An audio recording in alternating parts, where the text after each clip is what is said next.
பெண்கள் மெயினாக இதை கடைப்பிடிக்கணும். ஏன்னா சின்ன சின்ன விஷயத்துக்கெல்லாம் ஆண்கள் தாங்குற அளவுக்கு பெண்கள் மனம் தாங்காது. ஆண்களினுடைய மனம் சூரியன் மாதிரி, பெண்களினுடைய மனம் சந்திரன் மாதிரி. அந்த சந்திரன் மாதிரி இருக்கிற மனம் சின்ன ஒரு சம்பவம் நடந்ததுன்னா கூட அது தேவையற்ற கற்பனைகளை பண்ணிக்கின்னு அழையை உண்டாக்கிக்கும். அந்த அழை வரக்கூடாது. பெண்கள் தைரியமாக வாழணும்னு சொன்னால் தன்னை அறியணும். தன்னை அறிய எப்போ ஆரம்பிக்கிறீங்களோ அந்த துக்கம்லாம் உங்களை விட்டு போயிடும். யாரும் இல்லை, நான் ஒண்டியாக இருக்கிறேன், கடவுள் என் கூட இருக்கிறோம், அந்த நம்பிக்கை வந்துடும். இந்த பாடத்தை சீராக பண்ணலன்னா அந்த நம்பிக்கை வராது. தேவையற்ற வருத்தங்கள், தேவையற்ற துக்கங்களில் மடிவீங்க. அன்னாடம் வேதனைப்பட்டு மனித வாழ்வுக்குதே. இப்போ ஒரு மிருகம் இருக்குது, எங்கேயாவது பட்டும் கிடக்கும், அது யாருக்கும் விருந்து வைக்க போகிறதில்லை.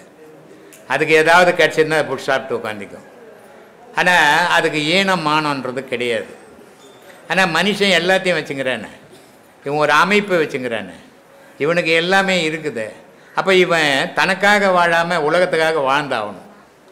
உலகத்துக்காக வாழும்போது இவனுக்கு எல்லா தேவைகளும் தேவைப்படுது. அந்த தேவைகள் கிடைக்கும்போது பிரச்சனை இல்லை. ஆனால் அந்த தேவைகள் கிடைக்காம போகும்போது இவனை துக்கத்தில் எடுத்து போய் தள்ளுது. அந்த தேவைகள் கிடைக்காம போகும்போது இவனை சில கெட்ட வழியில் எடுத்து போய் தள்ளுது. இது எல்லாம் இருக்கக்கூடாது. இதையெல்லாம் நல்ல வழியில் போகணும்.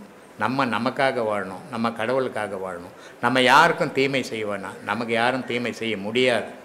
அவன் இதை செய்துட்டாங்க, என்னை பார்த்துட்டாங்க, கண்ணு பட்டுச்சுங்க, அவங்க எனக்கு இது செய்யிட்டாங்க, இந்த மாதிரி கற்பனையெல்லாம் இங்கே தேவையே கிடையாது. ஏன்னா எந்த மனிதனாலையும் கடவுளை தவிர உனக்கு ஒரு கேடும் செய்ய முடியாது. கடவுளை தவிர எந்த மனிதனாலையும் உனக்கு நன்மையும் செய்ய முடியாது. இறைவன் மட்டுமே ஏகனானவன். அவன் அநேகனுக்குள்ளே இருந்து எல்லாரையும் ஏக்கிக்கினுக்கிறான். அந்த ஏக்கத்தில் நம்மளும் ஒரு அங்கமாக இருக்கிறோம். அந்த நம்பிக்கையோடு நம்ம வாழ்ந்தோம்னா நமக்கு எந்த தீமையும் இல்லை. இதை எப்படி இருக்கணும் அப்படின்னு வால்மீகி சொல்கிறாரு. ஒரு 2 பாடல் சொல்கிறேன், அதை கேட்டுக்கினீங்கன்னாவே உங்களுக்கு நான் ஏன் இவ்வளோ பேசுகிறேன்னு புரியும்னு நினைக்கிறேன். கடவுள் என்ன, கடவுள் ஏன் நான் மனிதனுக்குள்ளே இருக்கிறான்னு சொல்கிறேன் அப்படின்றத வால்மீகி ரொம்ப தெளிவாக சொல்கிறார். இருள்வழியாய் நின்ற சிவபாதம் போற்றி, எழுத்துதனின் விவரத்தை விரித்து சொல்வேன். அருவுருவாய் நின்றதுவே எழுத்ததாகும், ஆதி அந்த மண்ட பிண்டம் அதுவே ஆகும். திருவுருவாய் ரவிமதியாய் நின்ற ரூபம் சிவசக்தி திருமாலின் ரூபமாகும். வருமொருவே சிவசக்தி வடிவமாகும், வந்ததிலும் போனதிலும் மனத்தவையேன். உலகத்துக்கு உலகம் வாழணும், உலகம் விழிக்கணும், உலகம் உறங்கணும் அப்படின்னா சூரியன் சந்திரன் ஓணும். அது உலகத்துக்கு சிவமும் சக்தியுமாக இருந்து, சந்திரன் சக்தியாக இருக்குது, சூரியன் சிவமாக இருக்குது, இருந்து இந்த உலகத்தை இயக்குது.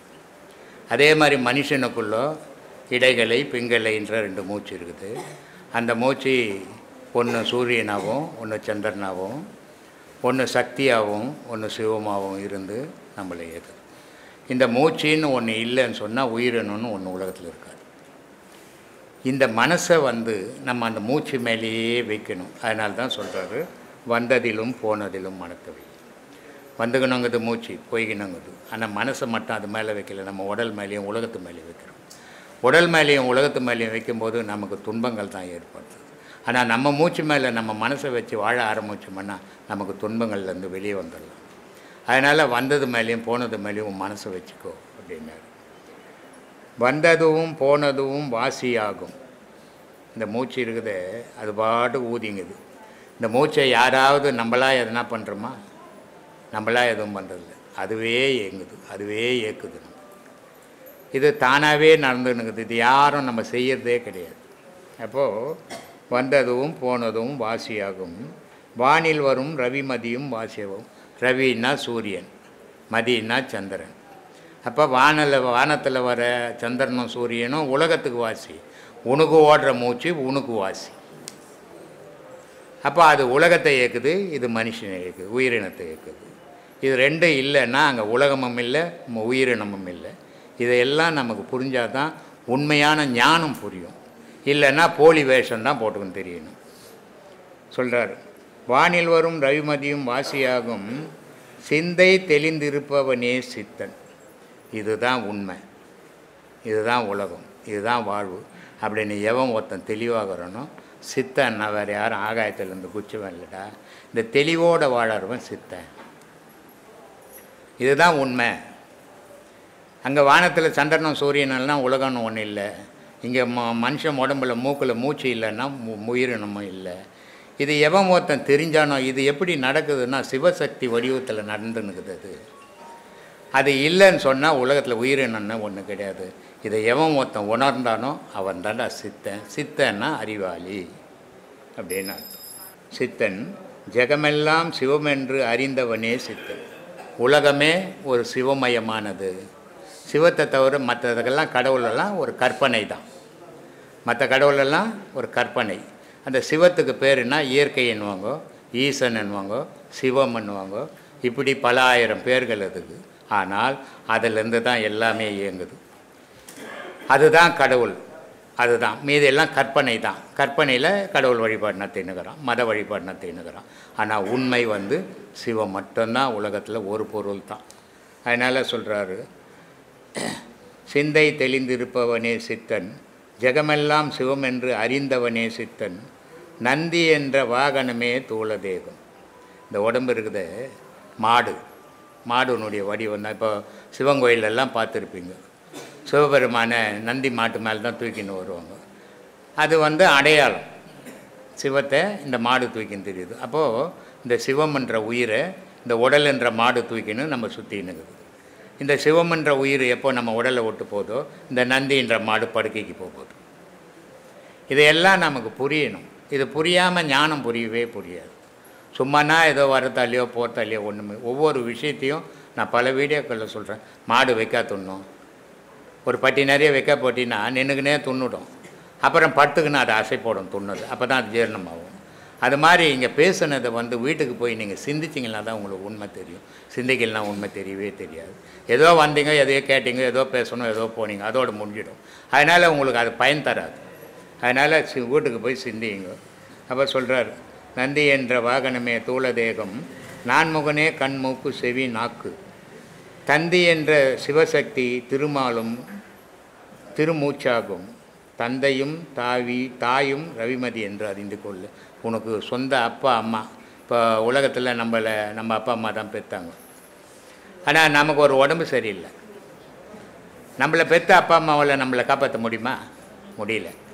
அப்போ எங்கேயோ ஒரு டாக்டர்கிட்ட கூட்டுன்னு போகிறாங்க.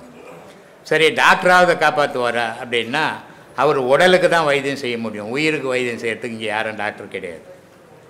அதனால் அந்த உயிர் உள்ளே நிற்கணுன்னா அவர் செய்த வைத்தியம் செல்லும்.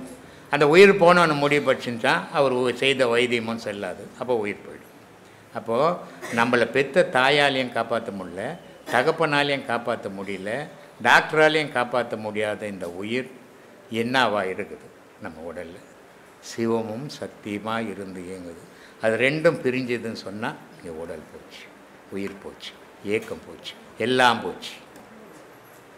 சொந்த பந்தங்கள் போச்சு, உறவுகள் போச்சு, சொத்து சுகங்கள் போச்சு, எல்லாமே இழந்து தனித்தே நிற்க போகிறோம். தனித்தே வரும்போது வந்தோம், போகும்போதும் தனித்தே போக போகிறோம். அதனால் வாழுங்காலத்தில் இடையில் வாழற காலத்தில் மரணம் ஜனனம் ஆகிப்போச்சு, மரணம் வரப்போது. இந்த ரெண்டுக்கும் இடையில் இறைவன்ற மூச்சை பிடிங்கும். அந்த மூச்சை தான் உங்களுக்கு இவ்வளோ சொல்லி கொடுத்துனுங்கிறேன். மீதி எல்லாம் கற்பனையாக மாறிடும். இதில் வந்து கற்பனைக்கே இங்கே இடம் கிடையாது. சொல்கிறார், அறிந்து கொள்ளு பூரகமே சரியை மார்க்கம், அடங்குகின்ற கும்பகமே கிரியை மார்க்கம், பிரிந்து வரும் ரோசகமே யோக மார்க்கம், பிசங்காமல் நின்றதுவே ஞான மார்க்கம். ஞான மார்க்கத்தில் மாறுபடவே கூடாது. நான் எல்லாருக்குமே சொல்கிறோம், இங்கே வந்து உபதேசம் வாங்காதீங்க. இது ஒன்றும் அரசியல் கட்சி கிடையாது. இது ஒன்றும் நமக்கு வியாபாரம் கிடையாது. முடியும், என்னால் முடியும், நான் அடைவேன் அப்படின்ற வைராக்கியம் உள்ள மட்டும் வாங்கும். ஏதோ அவர் போனார் இவர் போனாருன்னு வந்து உபதேசம் வாங்கிட்டு அப்புறம் வீட்டுக்கு போயிட்டு என்னால் முடியலைங்க, எனக்கு கால் நோவுதுங்க, கை நோவுதுங்க அப்படின்னு சொல்கிறவங்க தயவு செய்து உபதேசம் வாங்காதீங்க. ஏன்னா வண்டி காசு தண்டம், இங்கே உபதேச காசு தண்டம், எல்லாமே தண்டமாக போகும், ஒரு நாள் பொழப்பும் போகும். அதனால் அந்த மாதிரி ஆளுங்க தயவு செய்து வராதிங்க. என்னால் முடியும், நான் அடையும், மற்ற நாள் முடியும் போது என்னால் ஏன் முடியாதுன்னு வைராக்கியம் இருக்கிற மட்டும் இந்த உபதேசங்கள் வாங்குவோம். இதுதான் உண்மைன்னு இருந்தால் அதில் அவன் பயணம் பண்ணான்னா அவன் தாண்டா ஞானி, அவன் தான் ஆன்மீகவாதி அப்படின்னு. ஆன்மீகம் இன்றைக்கி உலகம் ஃபுல்லாக பேசுகிறான், 2 பட்டையை போட்டுக்கிறான். யாருப்பா? நான் ஆன்மீகவாதிங்க. பட்டை போட்டால் ஆன்மீகமா?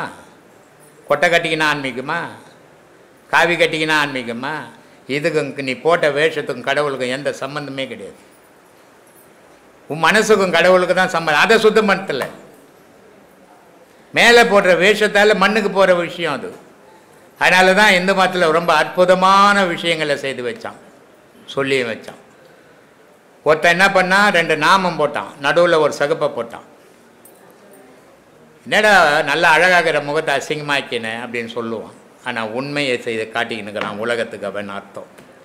இடைகளை பிங்களை சுழுமுனை அக்னி நாடி 3 நாடி ஓடிங்குதுரா, இது 3 முடிஞ்சதுன்னா உங்கள் கதை முடிஞ்சதுரா அப்படின்னு உலகத்தை காட்டுறதுக்காக அந்த 3 நாமத்தை போட்டான்.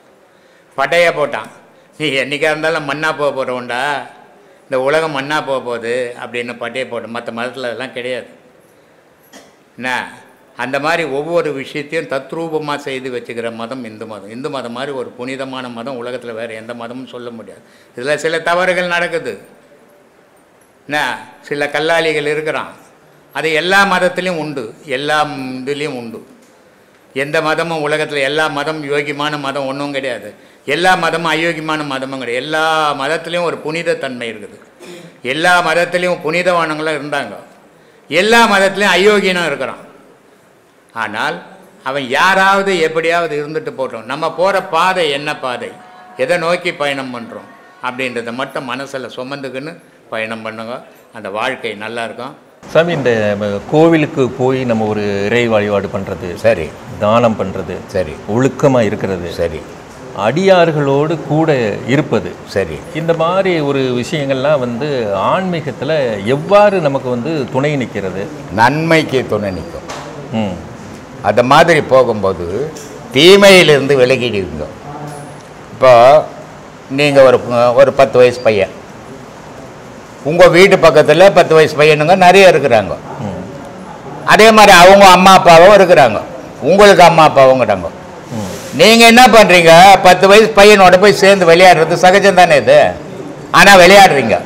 உங்கள் அம்மா என்ன சொல்கிறீங்க? அவன் கூட சேராத, அவன் பொல்லாதவன், நீ போவதனேண்ணா அப்படின்றாங்க. அவன் பொல்லாதவன், உன்னை என்ன பண்ண போகிறான்? அவன் பொல்லாதவன் தான், உன்னை என்ன பண்ண போகிறான்? ஒன்றும் பண்ண மாட்டான். ஆனால் இருந்தாலும் ஏன் உங்கள் அம்மா சொல்கிறாங்க அப்படின்னு யோசித்தீங்கன்னா தெரியும்.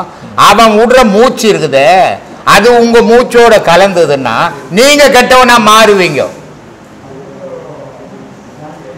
அதனால் அம்மா என்ன சொல்கிறாங்க? அவன் கூட போய் சேராத, அவன் மூச்சு உண்ணும் உனக்கு வந்துடும், உனக்கு அந்த மூச்சு வந்தோன்னா குணம் அவன் குணம் வந்துடும், நீ கெட்டவனா மாறிடுவ, அதுக்காக அவங்க கூட சேரவானா அப்படின்னு அம்மா சொன்னாங்க. நல்லதானே சொன்னாங்க. அதே மாதிரி ஆன்மீகவாதிங்க கூட சேர்றதும், கோவிலுக்கு போய் நல்ல பக்தி பண்ணுறதும், தியானம் பண்ணுறதும் நல்வழிப்படுத்தும். உன்னை தீமையிலேருந்து விலக்கி விலக்கி எடுத்துன்னு வரும். இதை பட்டினத்தார் ரொம்ப அழகாக ஒரு இடத்துல சொல்கிறார். எப்படிப்பட்டவன் அப்படின்ட்டு சொல்கிறாரு. இது ஒன்றே ஒன்று தெரிஞ்சுக்கினீங்கன்னாவே இப்போ நீங்கள் கேட்ட கேள்விக்கு விடை வந்துடும். சொல்கிறாரு, ஒரு கெட்டவன் கூட நீ விலகி நல்லவன் ஆகுனா எப்படி இருக்கணும்? கெட்டவன்றவன் யார் அப்படின்னு சொல்கிறாரு. பொல்லாதவன் கெட்டவன், நெறி நில்லாதவன் ஒரு ஒழுக்கத்தில் நிற்காதவன். அதனால் சொல்கிறாரு, பொல்லாதவன் நெறி நில்லாதவன், ஐம்புலம் தன்னை வெல்லாதவன். இந்த பஞ்சபூதத்துக்காக அவன் ஆசைப்பட்டு எந்த தீமையை ஒன்றா செய்திருவான்டா, அவங்க கூட சேராதடா அப்படின்றாரு. அதனால் சொல்கிறாரு, பொல்லாதவன் நெறி நில்லாதவன், ஐம்புலம் தம்மை வெல்லாதவன், கல்வி கல்லாதவன். யாருன்னா படிக்காதவங்க. ஆனால் எவ்வளோ பெரிய முட்டாள் பேசுகிறார் பாரு இருந்தாலும். இல்லை, யாராவது படிக்காதவன் இருக்கிறான்னா ஊரில் அதாவது படிக்காதவன் நடிப்புனா இப்போ அந்த ஐயாவோட அறிவுரையை நான் கேட்குறதே படிக்கிறதா இல்லை. இங்கே அவர் சொல்கிற படிப்பு என்ன படிப்புன்னா, இப்போ எல்லாரும் படிப்புற காலேஜ் படிப்பு ஸ்கூல் படிப்பை சொல்ல, அறிவு படிப்பு நீ படிக்காதுவாமன். அதான் நான் சொன்ன கரெக்டு தான். அதனால் அவங்க கூட போய் சேராதன்றார். அதனால் சொல்கிறாரு, பொல்லாதவன் நெறி நில்லாதவன் ஐம்புலன் தன்னை வெல்லாதவன் கல்வி கல்லாதவன் மெய்யடியார்பால் செல்லாதவன். இப்போ நீங்கள் கேட்ட கேள்விக்கு பதில் வருது பாருங்கள். உண்மையானவங்க கூட சேர மாட்டான் அவன். அதனால் மெய்யடியார்பால் செல்லாதவன், உண்மை சொல்லாதவன், அவன் வாழ்க்கையில் உண்மையை பேசுறதில்லை, பொய்யே பேச்சுன்னு தெரிவானான். இவெல்லாம் ஏன் பூமியில் பிறக்கணும்னு கேட்குறான். காஞ்சிபுரத்தில் ஏகாம்பரநாதர் கோயிலில் இந்த கேள்வியை கேட்குறார் சாமி. அதனால் எப்படிப்பட்டவன் கூட சேரணும் அப்படின்னா, ஒரு நல்ல பக்திமான் கூட நீ போய் சேர்ந்தீன்னா நீ ஒரு நல்ல பக்திமான் ஆகும். ஒரு பெரிய திருடன் கூட நீ போய் சேர்ந்தீன்னா நீ பெரிய திருடனாக மாறுவ. இது கண்ணு ஐம்புலன் இருக்குது. ஐம்புலன் பார்த்து எதோட இது பழகுதோ அது செயல் இதுக்கு வரும். அப்போது நீங்கள் என்ன பண்ணணும், நல்ல பக்தி பண்ணுறவங்க கூட சேரணும், நிறைய கோவிலுக்கு போகணும், நிறைய தியானம் பண்ணணும், நிறைய தர்மம் பண்ணணும். இப்படி பண்ணும்போது உங்களுடைய பாவம் அழியும், உங்களுக்கு குடும்பத்துக்கு ஒழுக்கமாக வரும், உங்களை பார்த்து உங்கள் சந்ததி ஒழுக்கமாக வாழும் சாமி. இதுக்கு நீங்கள் பேஸாக இருக்கணும். இதை தான் சாமி சொன்னார். இதைத்தான் நம்ம பாட புத்தகத்தில் எப்படி படிச்சுக்கோன்னா, பூவோடு சேர்ந்த நாரும் மணக்கம் அப்படின்னு இது சொல்லிக்கணுங்க. இதே தான் அதுவும் அதே தான் இதில் சொல்லியிருக்காங்க. அதே தான் சாமி. எங்கே போய் சேர்ந்துக்கிறியோ உனக்கு அந்த பேர் உண்டு. அருமை. ஒரு கோயிலில் போகிற ஒரு பக்தன் கூட நீ போனா ஒரு கூட கோயிலுக்கு நம்ம போவார். ஆமாம். ஒரு திருடம் கூட நீ போனா இவங்க கூட திருடன் நம்ம அந்த திருடன் மேலே திருடன் பாய் வேணும். அப்போ எங்கே சரி அதான் பூவோடு சேர்ந்து மாறும் மணக்கம். அதனால் அந்த செயலெல்லாம் நிறுத்திட்டு நல்ல செயலில் வாங்க, நல்லதே நினைங்க, நல்லதே உலகத்துக்கு செய்யுங்க, நல்ல வாழ்வு கிடைக்கும் உங்களுக்கு. சொல்லுங்கள் சாமி. இந்த நாடிகளை சுத்தப்படுத்துவது எப்படி முடியும் சாமி? அதே மாதிரி வாயுக்களை நம்ம எப்படி வழிப்படுத்திக்கலாம்? நாடியை சுத்தம் பண்ணுறது தான் வாயு. வாயுவை செய்யறது தான் பழனானயம். பழனானயம் ஒரு மூக்கை மூடி, இது ஏறுதல் பூரகம் ஈரெட்டு அப்படின்னு பேர். ஈரெட்டு நான் எவ்வளோ ஆச்சு? ஈரெட்டு 16 16 ஆச்சு. 16 1 2 3 4 5ன்னு 16 என்ற வரைக்கும் மூச்சை வலிச்சுக்கினே இருக்கணும். 64 என்ற வரைக்கும் நிறுத்தணும். இதுக்கு பேர் கும்பகம். வலிச்ச மூச்சு 16 வலிச்சு அதை 4 பாகமாக்கணும். 4 16 எவ்வளோ ஆச்சு? 64 ஆச்சு. 64 என்ற வரைக்கும் நிறுத்தி வைக்கணும் அந்த வலிச்ச மூச்சு. திருப்பி 32 என்ற வரைக்கும் நிறுத்தி வச்ச மூச்சை மொல்லமாக விடணும். புஷ்ஷுன்னு விடக்கூடாது, மொல்லமாக விடணும். இது நாடி சுத்திகரிப்பு. பிராணனை சுத்திப்படுத்தும், நாடி நரம்பெல்லாம் சுத்தமாகும், ரத்தம் தூய்மையாகும். ஆனால் இந்த நான் சொன்ன 16 வலிச்சிங்கன்னா தர்ண பேதி வச்சுட்டோம். நேராக போய் ஒரே நாளைக்கு உட்காந்து 16 நான் வலிக்கிற குரு சொல்லிட்டாரு, 16 32 நான் 64 நீட்டு அப்படின்னு வலிச்சா தர்ண பேதி வச்சு நம்மளை கொள்ளும். இதை எப்படி பண்ணணும்? இன்னைக்கு 2 வலிக்கணும், நாளைக்கு 4 வலிக்கணும். இப்படி கொஞ்சம் கொஞ்சமாக பழகணுமே தவிர எடுத்த உடனே மொத்தமாக செய்தோம்னா ஆபத்து நமக்கு வரும். இது நாடி சுத்திகரிப்பு சாமி. பழானயம் பேர் இருக்குது. சொல்லுங்க. இது சாதாரண எல்லாரும் செய்யலாம், எல்லாருமே செய்யலாம், ஒரு நோயாளியும் செய்யலாம். இல்லை ஒரு குருவோட துணையோட செய்யணுமா? குருவோட துணையோட செய்தால் சேஃப்டி. ஏன்னா இப்போ சொன்ன இல்லை, நான் சொல்லிட்டேன் 64.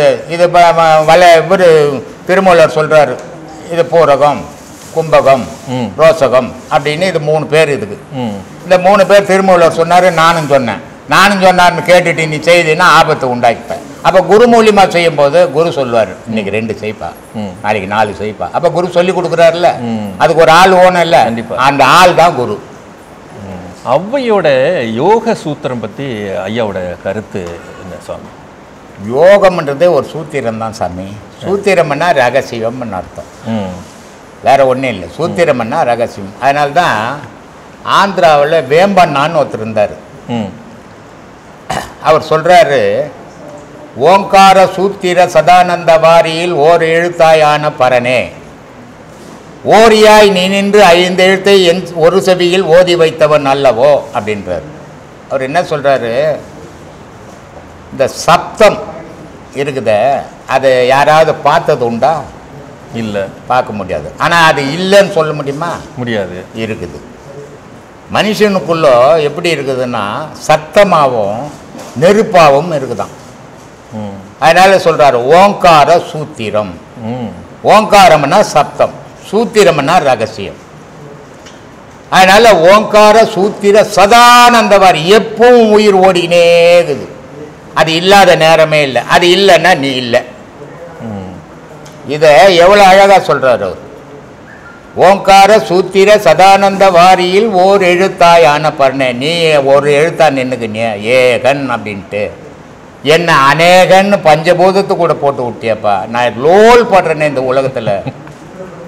அப்போ நான் ஓர் எழுத்தாய் ஆகணுமே, அது எப்படி அப்படின்னா இந்த ஓங்கார சூத்திர சதானந்த வாரியில் ஓர் எழுத்தாயான அந்த ஓங்காரத்தை பிடிச்சிக்கிட்டா நீ ஒரு எழுத்தாய் ஆயிடுவ. என்ன மாதிரி நீ ஆயிடுவ, நீயும் கடவுள் தான் அப்படின்றாரு. அப்போ அது ஆகணும்னா என்னன்னா சுகம் விட்டுடணும், துக்கம் விட்டுடணும். இது ரெண்டையும் விட்டுட்டீங்கன்னா அது மாதிரி ஆகுவேன் அப்படின்ற. விடுவோமா? நம்மளால விட முடியலையே சொல்லுவ. மனைவியை பார்க்காத ஒரு நாள் இருக்க முடியாது, செத்து போயிடுவேன். அதை விட்டு நான் என் புள்ளியை பார்க்காத அரை நாள் இருக்க மாட்டேன், அதை விட செத்து போயிடுவேன். இப்படி மனசுல ஆசையை சுமந்த குணம் ஓங்காரத்தை நான் எங்க கவனிக்கிறது? அதனால நான் 5 எழுத்தாந்து இந்த உலகத்தில் லோல் பட்டுன்னுக்கிறேன் சாமி. அவன் ஒரு எழுத்தாந்து என்னை ஆட்டி பட்டுங்கிறான் சாமி. அப்போ ஓங்காரம்னா சப்தம், சூத்திரம்னா ரகசியம். இப்போ நமக்குள்ள ஒரு உயிர் ஓடிங்கிறதால தான் நம்ம பேசின்னுக்கிறோம். ஆனால் அது எப்படி ஓடுது, அது எப்படி இருக்குதுன்னு யாராவது அறிய முடியுதா? முடியாது. முடிஞ்சிடுச்சுன்னா ஞானி, முடியலன்னா அஞ்ஞானி. ஏன்னா ஞானிக்கும் அஞ்ஞானிக்கும் வித்தியாசம் என்னன்னா உடலை மறந்துடுவான், அவன் உயிரை மட்டும் அது ஏக்கத்தை மட்டும் பார்த்து நிற்பான். அதனால அவனுக்கு உடல் தெரியல, உயிர் தெரியுது. அஞ்ஞானி உயிரை மறந்துடுவான், உடலை நினச்சிப்பான். அதனால இவனுக்கு உயிர் ஒன்று இருக்குதா இல்லையானே தெரியாது. ஏதோ பேசுகிறேன், ஏதோ ஓடுறேன், ஏதோ நடக்கிறேன். இது அஞ்ஞானியினுடைய வேலை. அப்போ இந்த அவ்வை என்ன சொல்லுதுன்னா இந்த சூத்திரத்தை நீ அறியணும்டா. நீ மனிதன், அதனால தான் சொல்லுது அரிது மானிடராய் பிறத்தல் அரிது. இந்த மானிடராய் பிறத்தல் கூட பெரிய விஷயம் இல்லைப்பா. இதில் கூணு குருடு செவிடு பேடி நீங்கி பிறத்தல் அரிது இல்லையா? இப்படி பிறந்த உன்னு நீ போய் உலக விஷயத்துல ஈடுபட்டு சாவறியடா. நீ பிறந்தது இந்த பூமியில கடவுள் அடையறதுக்குடா அப்படின்னு சொல்லுது. இந்த ரகசியத்தை நீ அறி அப்படின்றது தான் சாமி அந்த பொருள். ஆன்மீகம் என்றால் என்ன சாமி? யார் நீ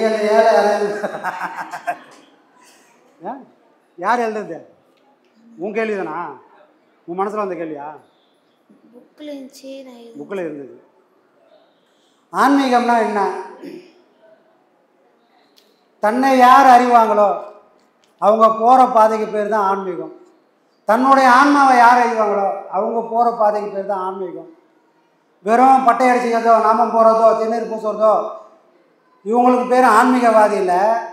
தன்னை நோக்கி யார் திரும்புகிறாங்களோ, இந்த உலகம்ன்றது பொய், தனக்குள்ளே இருக்கிற ஒரு பொருள் மட்டுமே மெய்யின்னு யார் நம்புகிறாங்களோ அவங்க போகிற வழி மட்டும்தான் ஆன்மீகம். அவங்க மட்டும்தான் ஆன்மீகவாதி. தன்னை உணராமல் யார் எங்கே போனாலும் அது ஆன்மீகமும் இல்லை, அது ஆன்மீகவாதிகளும் அவங்களும் இல்லை.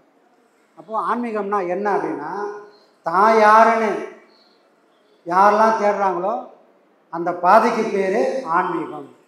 தான் யார்? தான் ஒரு ஆன்மா, தான் ஒரு சராசரி உயிர் இல்லை. எல்லா உயிரும் இந்த உலகத்தில் அழியும்.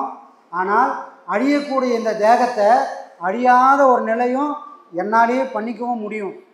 அப்படி ஒரு சக்தி எனக்குள்ளே இருக்குதுன்னு யாருக்கு புரியுதோ அதை புரிய வைக்கிறாங்களோ அதுக்கு பேர் தான் ஆன்மீகம். சரியா? வெறும் இறைவனை கைகூப்பி தோறது மட்டும் ஆன்மீகம் இல்லை, அது ஆன்மீகத்தோட ஒரு படி. அந்த படியோட காலமுள்ள ஒரு எல்கேஜி பசங்க ஒரு குழந்தையில உன்னை எங்கே சேர்த்தாங்க? எல்கேஜியில் சேர்த்தாங்களா? அப்புறம் இப்போ என்ன பண்ணுற? 7th. ஏன் எல்கேஜிலே படித்தாண்ணா? இல்லை, தள்ளி வரணும், அடுத்தடுத்து போகணும். அடுத்து என்ன படிக்கலான்னு இருக்கிற? 8th. அடுத்து என்ன படிக்கலான்னு இருக்கிற? கிட்ட வச்சுக்க. 9th. சரி, அடுத்து நீ நல்லா படிக்கணும்னு ஆசைப்படுறியா? ரைட்டு. இதை அப்போ நீ படிக்கிற விஷயத்துக்கு ஃபஸ்ட்டு எல்கேஜி, அடுத்து யூகேஜி 1 2 3 இவ்வளோ தூரம் வந்த மாதிரி ஆன்மீகன்றதும் சாமி கும்பிட்றது. சாமி எங்கே இருப்பார்? சாமி கும்பிடும்போது எல்லாம் வெளியே இருப்பார். ஆன்மீகன்றது என்னென்னா வெளியே இருக்கிற சாமியை உள்முகமாக யார் பார்க்குறாங்களோ அதுக்கு பேர் தான் ஆன்மீகம். சரியா? புரிஞ்சுதா? சரி. உடலை இயக்குவது எது? உடலை இயக்குவது எதுவா? யாரோ எழுதி கொடுத்துறாங்க சாமி.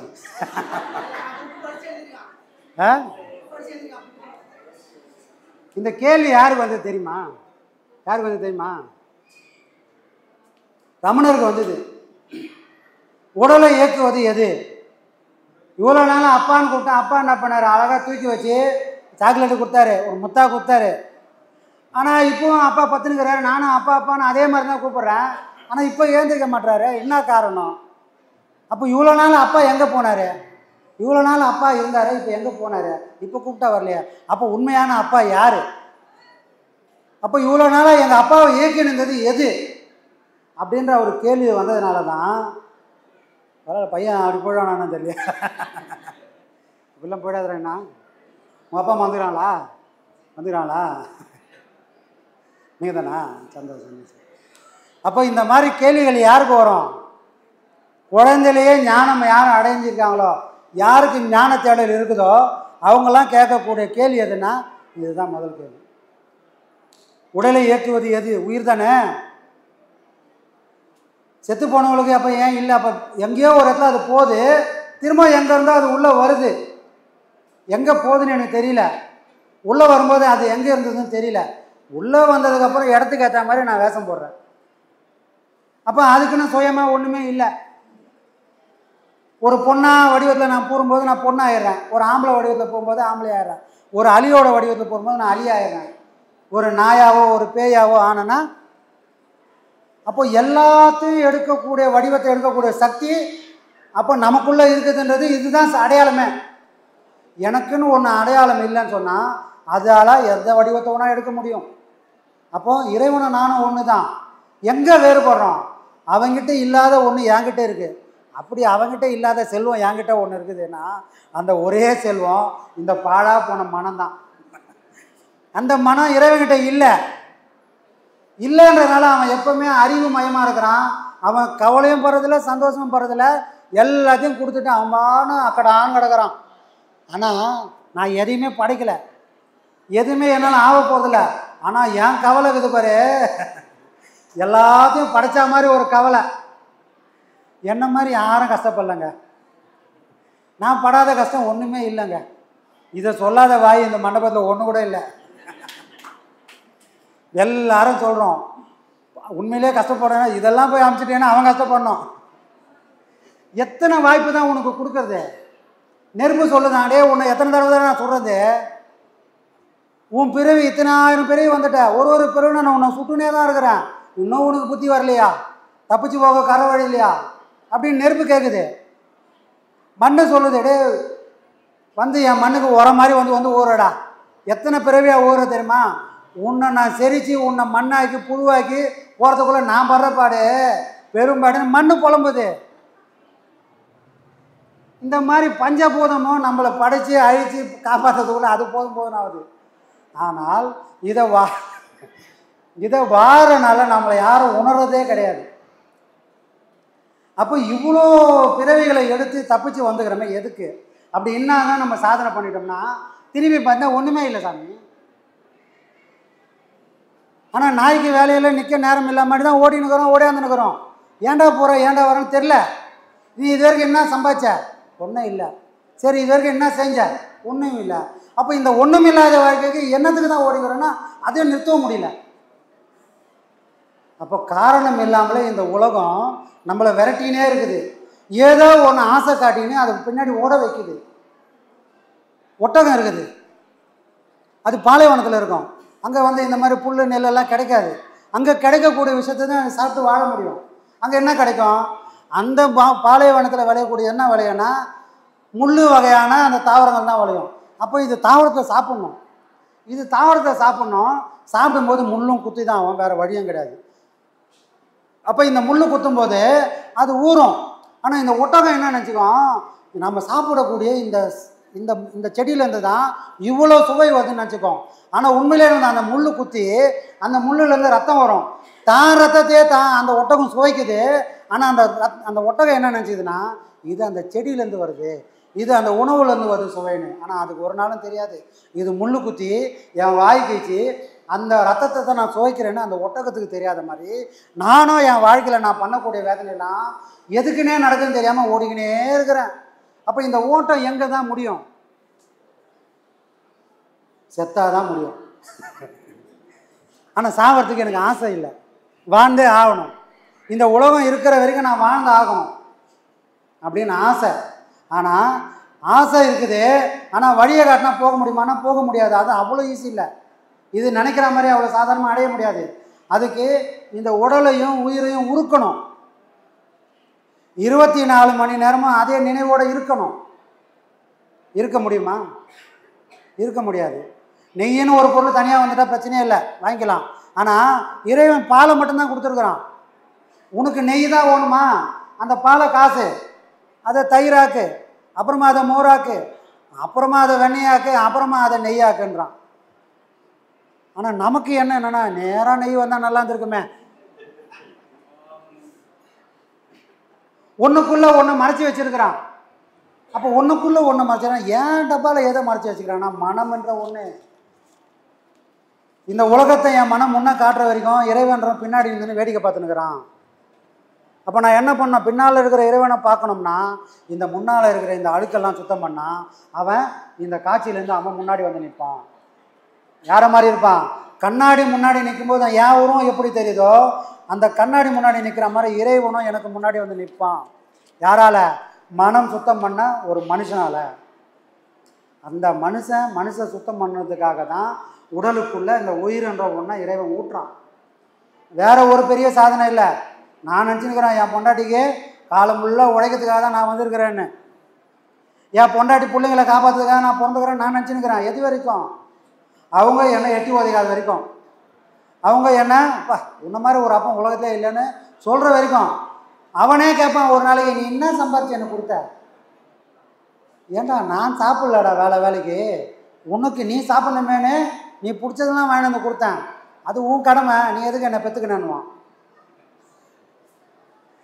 நான் ஆசைப்பட்டா பெற்றுக்கினேன், இப்படி ஒரு புள்ள வரும் தெரிந்தால் நான் ஏன் பெற்றுக்க போகிறேன்? ஆனால் கேள்விகள் வரும். ஆனால் வாழக்கூடிய நாளில் யாருக்குமே அது தெரிய போகிறதே கிடையாது. அப்போ இங்கே இருந்து நாம் தப்பிச்சு போகிறதுக்காக இறைவன் கொடுத்தது தான் இந்த உயிர் சாமி. புரியுதா? இந்த உடலுக்குள்ளே உயிரானதை ஊட்டினது இறைவனை போய் அடையணுன்றதுக்காக தான். அப்போ உடல் எப்படி இயங்குதுன்னா இந்த உயிர் மூலமாக இயங்குது. இந்த உயிரை யார் இயக்குறான்னா இறைவன்ற ஒரு இருக்கிறாரு. அவர் என்னைக்காவது ஒரு நாள் போதும்னு அப்படி தூக்கிட்டாருன்னா மொத்தமாக அப்படியே ஊந்துடும். வேறு இல்லை மரம் சாஞ்சி பார்த்திரியா, அந்த மாதிரி ஒரு நாள் போட்டு நம்ம ஊந்துடுவோம். சரியா? சரி. ஆயுள் பெருக்கம் எப்படி உண்டாகும்? ஆயுள் பெருக்கம் எப்படி உண்டாகும்? நல்லா சாப்பிட்டா உருவாடும். டாக்டர்கிட்ட போனால் அதான் சொல்கிறாரு, எப்பா நல்லா சாப்பிடுவா, வீக் ஆகிற, நல்லா சாப்பிடுங்கிறாரு. ஆயுள் பெருக்கம் எங்கே போகிறது? நம்ம பார்த்ததுக்கு மேலாம் ஆசைப்படுறோம், பார்த்ததெல்லாம் எனக்கு வேணுன்றோம். இந்த மனசு தினம் என் ஆயுளில், ஏற்கனவே எனக்கு ஆயுள் கம்மி, ஒன்றும் 1000 வருஷம் வாழ போதில்லை. இருக்கிற ஆயுளும் இந்த அளப்பாயிர மனசே கொஞ்சம் கொஞ்சமாக எடுத்துன்னு போகுது. அப்போது ஆயுள் பெருக்க வேணும்னா இந்த பார்வையை முதல்ல கட்டணும். எந்த பார்வையை கட்டணும்? மகாபாரதம் பச்சிரியா பார்த்துக்கிறியா? மகாபாரதம் நாடகமாக போடுவேண்ணா, பார்க்கல சாமி, மகாபாரதம் போட்டு விடு சாமி. அதில் திருதராசனுக்கு கண்ணு தெரியாது. சரி, வீட்டுக்காரு கண்ணு தெரில, இந்த மாதிரி வச்சு கூட மாட கண்ணு தெரிஞ்ச பொம்பளை கூட மாட காப்பாற்றணும்ல. அது எவ்வளோ மோசமான பொம்பளை பாரு. வீட்டுக்காரனுக்கு இந்த நம்மளுக்கு வேலை வாங்க போகிறான்னு வச்சுக்கினேன், நம்ம வீட்டு பொம்பளை மேலே அவங்க வேறு மாதிரி அவங்க கண்ணையும் சேர்த்து கட்டிக்கினாங்க. தன்னோட கணவன் எந்த வேதனை அனுபவிக்கிறானோ அந்த வேதனை நானும் அனுபவிப்பேன். தன்னோட கணவன் எதை இன்பமாக நினைக்கிறானோ அப்படி ஒரு இன்பத்தை நானும் அனுபவிப்பேன்னு அவன் இருக்கிற கோலத்தை தன் கோலமாக மாற்றிக்கிறாங்க. அவங்க தான் மனைவி. எல்லா மனைவியும் தனக்காக வாழ்வது இல்லை, தன்னோட கணவனுக்காக தான் ஒவ்வொரு பொண்டாட்டியும் வாழ்ந்துக்கிறாங்க. எத்தனை பேர் வாழ்வாங்கன்றது கம்மியாக கூட இருக்கலாம், ஆனால் அதில் ஒரு உண்மை இருக்குது. அப்புறம் கோச்சிக்கு போகிறாங்க. ஏன்னா எல்லாரும் வீட்டுக்கு போகணும். அப்போது திருதராஷ்டிரன் கண்ணுக்கு தெரியல. கண்ணு தெரியாதனால இந்த அம்மா என்ன பண்ணுறாங்க, கண்ணை கட்டிக்கிறாங்க. ஒரு சக்தி உள்ள ஒரு பொருளை அடக்கி ஆண்டா என்ன ஆகுன்றதுக்கு சாட்சி காந்தாரி. அப்போது துரியோதனை எல்லாமே போயிடுச்சு. அவன் யாரெல்லாம் நம்பியிருந்தானோ எல்லாரும் செத்து போயிட்டான். இவன் தனி மரமாக நிற்கிறான். இப்போ இவனை காப்பாற்ற ஆள் இல்லை. அப்போது அவங்க அம்மா கிட்ட போய் கேட்குறான். அவங்க அம்மா சொல்கிறாங்க, எல்லோரும் போயிட்டாங்கடா, உன்னையாவது நான் காப்பாற்றி ஆகணும். எந்த புலனை அடக்கி வச்சு, அதான் புலன் அடக்கம் பண்ணுறது தவத்துக்கு சமம். அப்போ இந்த கண்ணு தான் உலகத்தில் இருக்கிற எல்லாத்தையும் கொண்டு வர்றது. அவ்வளோ பெரிய ஆற்றல் உள்ள இந்த பார்வையை அந்த அம்மா மறைச்சி வருஷ கணக்காக இருந்ததுனால, நீ போய் குளிச்சுட்டு வா, நீ பிறந்த மேனே என் முன்னாடி வந்து நில்லு, என் கட்டை வைக்கும்போது நீ எதிரில் நிற்கணும். என் கட்டை வைத்தா என்ன ஆகும், இவ்வளோ நாளாக நான் அடக்கி வச்சிருந்த அந்த சக்தி உன் உடலை வஜ்ரமாக ஆக்கக்கூடிய சக்தி அதுக்கு உண்டுப்பா. எது அடக்கப்பட்ட ஒரு உறுப்புக்கே அவ்வளோ சக்தி இருக்குது. அதுக்கு சாட்சி காந்தார்.